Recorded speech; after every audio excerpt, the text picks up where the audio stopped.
unexpected places. Oi, smelly face! Now we're hurtling towards trouble. Right. And we're off.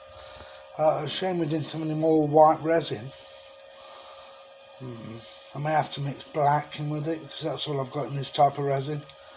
I'd say shame I've run out of white.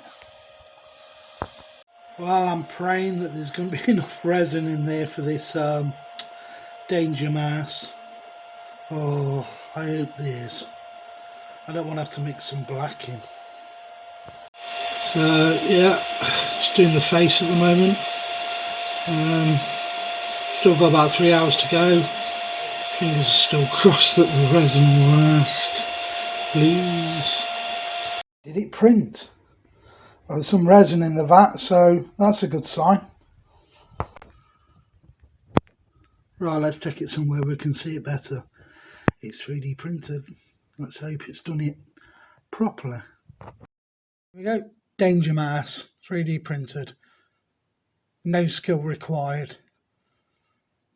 Well, a little bit in CAD. Now we're hurtling towards trouble. Right.